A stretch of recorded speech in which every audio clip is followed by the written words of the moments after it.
Hi everyone, this is Miss Michelle or Miss Jacobs to her students, and she has been in my life for basically the whole time. So we are very close. So I don't know if you want. Hi guys, I am Michelle Jacobs. I am a first grade teacher, and I have known Makayla since she was 5. So just a joy to kind of see this next step. So I'm here to answer some questions. Okay, so the first question, describe how you became an early childhood teacher and why. Elaborate on your current why reason for continuing in teaching. So I started out going to college right out of high school, and that experience did not work out for me. And so after a year, I did drop out of college and waitressed and kind of started a different life path. And then when I was 20, I moved here to Pennsylvania, and that started me working in a preschool. I've always loved kids, and so that's been a passion of mine. But officially, I became a teacher in the public education system in 2007. And at that time, I already had 2 girls. So I would say being a teacher primarily stemmed from I was not a good student, and I was the one that got in trouble all the time. And so I had a couple teachers who really inspired me, and I really want to be someone for kids that maybe when they struggle, I can say I've been there too. And so even as a young person, that's one of the reasons why I really am passionate about it. Okay, was there a teacher in your life who influenced you to become a teacher? Yes, I had a 5th grade teacher who really saw me as a person that she cared for, and her influence still impacts me as I think about what I felt in her classroom. And she always just was there. And even when I was loud and talkative and kind of in the way, she never made me feel that way. And she was probably one of the first teachers that did that for me. And so I just continue to feel that pull of making each child feel known and valued, even when not all teachers and people do. So what level of early education do you currently teach? I currently teach 1st grade. I also taught kindergarten for 2 years, but 15 of my 17 have been in 1st grade. What is your view of the child's role in education? I have always been a teacher who has wanted a child to feel like they are a part of their learning. And so what that has looked like is helping children have choice within the classroom when it's possible. There are a lot of opportunities for that, and so I try to give up my place in the front of the room as much as I can and empower kids to feel like they are creating their own learning. So kids are front and center. I don't have a desk, so really like the classroom becomes our classroom, and we build it as we go. So they are a big part of every single year. And what is your view of the role of the teacher? I have shifted in that a ton. I would say my primary goal is for kids to feel like, or to know their strengths and to see their worth, and to know that they bring something into the classroom that no other person can.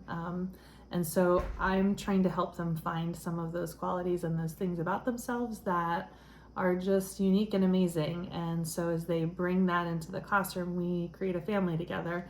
And that's a dynamic that I talk about a lot. And so my role as a teacher is just to facilitate that. I, of course, teach curriculum and content, but I think any person can do that. And so it's finding ways to make the child feel like they are important. And so I believe that to be my primary role. Describe one meaningful teaching experience that has given you encouragement as an early educator. This would be considered a glow. So a strength of mine as a teacher would be building relationships, and it is incredibly hard to think of one meaningful teaching experience. So I would say the moments that I can sit with a child and hear the things happening in their life would be meaningful, and it encourages me because it validates what I want my students to feel. Just yesterday, I had a little girl describe a situation with her brother where he was suspended, and she was fearful that something might happen to her in our school.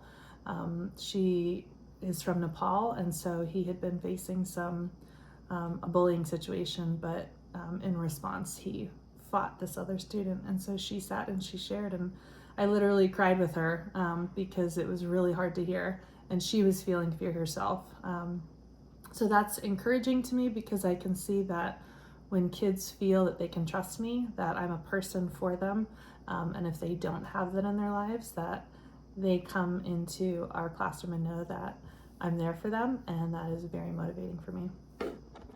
Describe a challenge you've experienced as an early educator. This will be considered a grow experience in your career.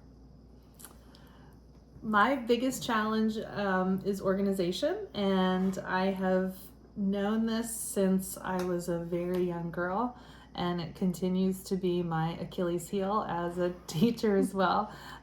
There are a lot of parts of teaching that require me to be organized and planned out and to have data and information, and that's not my strength. And so I really lean on those within my teaching world, instructional specialists, just different teammates that I know are very strong in that, and they have helped me to have some practices that benefit not only myself but my students and allow me to be more successful than I would be without them. How do you integrate play and creativity into your teaching? An example would be STEM or STEAM activities. The school that I am currently at, we've adopted a program that is fairly scripted, and a lot of our day is planned out. And so I've been stretched in how I do this. Play and creativity have always been a center focus for me, and I do that as much as possible.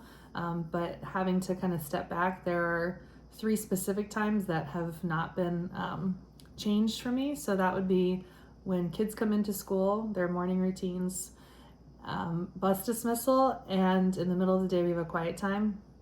And in those 3 circumstances, I don't allow iPad use, and so I really build in with kids what it looks like to use Legos, Play-Doh, pieces of paper. They take scrap pieces of paper and are constantly creating houses and designing things. And if I give them a 20-minute chunk of time, there are literal just structures everywhere around the classroom. And so that is a child by nature.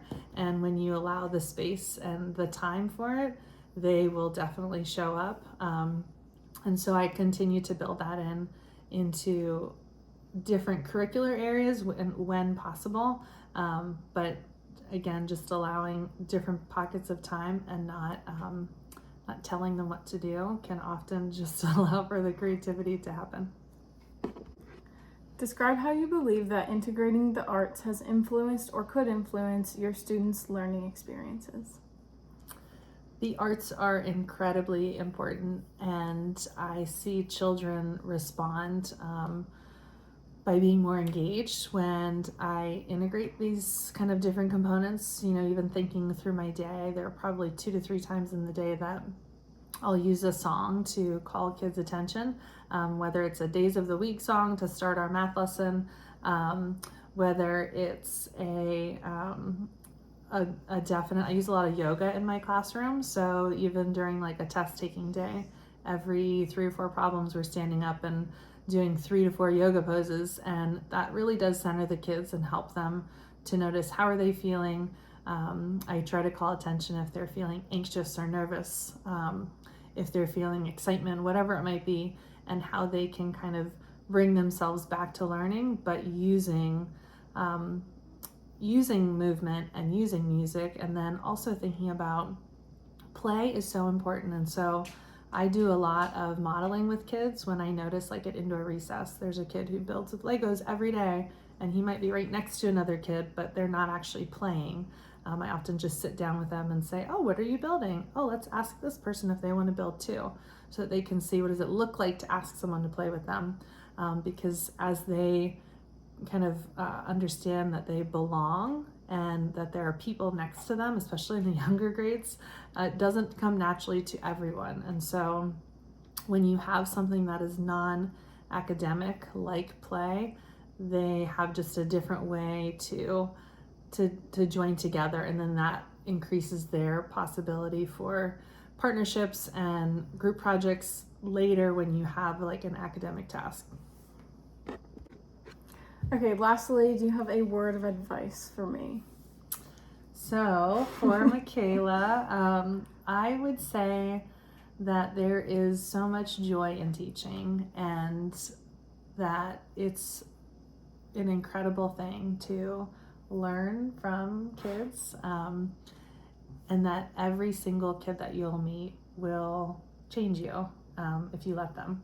And so not allowing kind of the pressures and the things that come in just to be overwhelming, and to lean on people, because asking for help and getting the support will absolutely carry you through. Okay. Thank you.